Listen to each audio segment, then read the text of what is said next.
Guys, today we discuss about inflammation, what is inflammation and its definition। तो दोस्तों, आज हम जानेंगे इन्फ्लामेशन क्या होता है और इन्फ्लामेशन का डिफिनेशन क्या होता है। इन्फ्लामेशन मीन्स ये होता है कि जैसे शरीर में किसी प्रकार का शरीर के किसी भी लोकल एरिया में फूलना, उसे हम इन्फ्लामेशन कहते हैं। उसका डिफिनेशन जानेंगे। Inflammation is a complex local response of the living vascularised tissue to injury. Inflammation है एक कॉम्प्लेक्स लोकल रिस्पॉन्स है, यानी कि यह कॉम्प्लेक्स इन्फ्लामेशन जो होता है एक प्रकार का कॉम्प्लेक्स प्रोसेस होता है। जब भी कोई लिविंग वस्कुलराइज्ड टिश्यू है जो इंजुरी उसमें आता है, तो कॉम्प्लेक्स लोकल रिस्पॉन्स होना स्टार्ट हो जाता है। It mainly consist of responses of blood vessels and leukocytes. इसमें ब्लड वेसल्स और ल्यूकोसाइट का रिस्पॉन्स आना स्टार्ट हो जाता है, यानी कि वो भी कुछ एक्टिविटीज़ करने लगते हैं, जैसे कि इन्फ्लामेशन होने लगता है।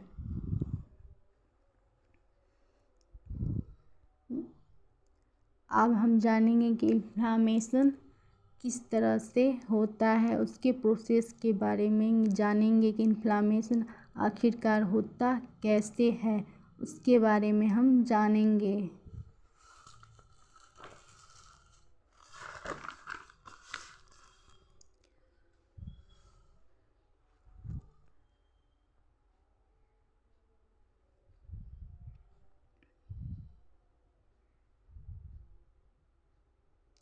What happens when inflammation occur? जब भी इन्फ्लामेशन कहीं भी किसी जगह होता है तो क्या होता है, वहाँ पर अंदर में क्या होता है उसके बारे में पढ़ेंगे।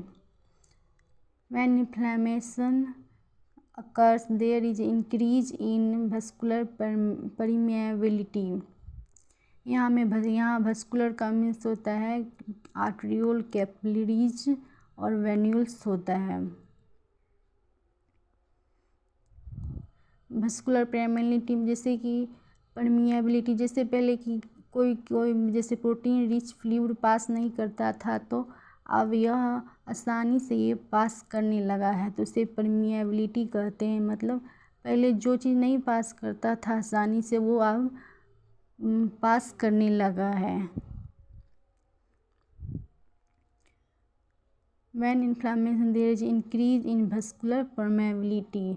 जब भी कोई इन्फ्लामेशन किसी प्रकार का किसी जगह हमारे शरीर में होता है, तो वस्कुलर परमेबिलिटी बढ़ जाती है, जिसमें this leads to escape of protein rich fluid from the blood circulation into the extra vascular tissue.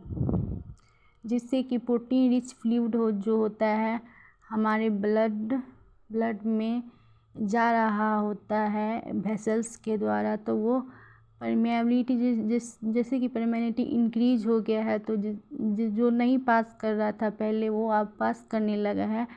जिसमें एक है प्रोटीन रिच फ्लूइड भी है, वो भी पास करने लगा है। ये प्रोटीन रिच फ्लूइड ब्लड से एक्स्ट्रा वस्कुलर टिश्यू में जाने लगा है, यानी कि ब्लड वेसल से न जाते हुए यह एक्स्ट्रा वस्कुलर टिश्यू में चले गया है।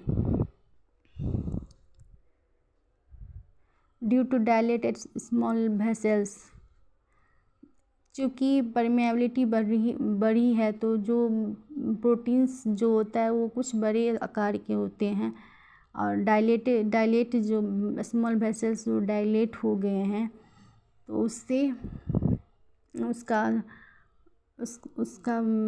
जो ब्लड जो वेसल्स में जा रहा था, वो उसका मोशन स्लो हो गया है, जिससे कि आरबीसी पैक्ट हो गया, यानी कि आरबीसी वहाँ पे पैक्ट हो गया, यानी कि थोड़ा सा रुक सा गया है, जिससे कि लोकलाइज्ड रेडनेस में नजर आता है, जिससे कि वहाँ पे जहाँ भी इन्फ्लामेशन हुआ है वहाँ पे रेडनेस आने लगता है। अब हम जानेंगे टाइप्स ऑफ इन्फ्लामेशन कितने प्रकार के होते हैं। यह हम शॉर्टली जानेंगे कि इन्फ्लामेशन कितने प्रकार के होते हैं। इन्फ्लामेशन 2 प्रकार के होते हैं। इन्फ्लामेशन में भी डिवाइडेड इनटू एक्यूट और क्रोनिक। इन्फ्लामेशन को 2 भागों में विभाजित कर सकते हैं, एक एक्यूट और दूसरा क्रोनिक।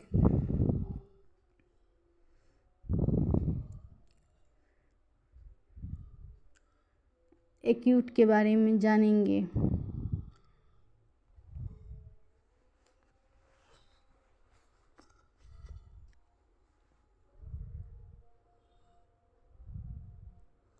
एक्यूट इन्फ्लामेशन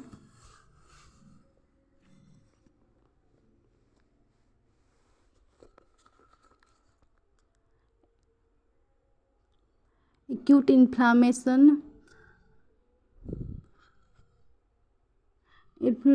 इन्फ्लामेशन ये होता है कि अचानक यह इन्फ्लामेशन हो जाता है। इसमें शरीर में इन्फ्लामेशन किसी भी जगह आ जाती है, एक्यूट में सडन इन्फ्लामेशन आ जाती है, और यह एक्यूट इन्फ्लामेशन शॉर्ट डेज के लिए रहती है।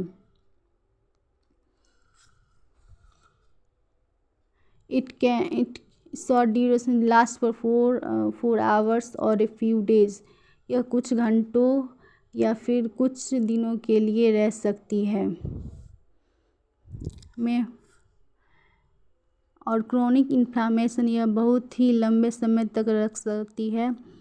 क्रोनिक इन्फ्लामेशन तुरंत सडन नहीं होता है, यह धीरे धीरे यह इन्फ्लेम होता है, यानी कि धीरे धीरे यह फूलना स्टार्ट होता है और यह ज़्यादा दिनों तक रह सकता है, यह महीनों तक रह सकता है। Thank you.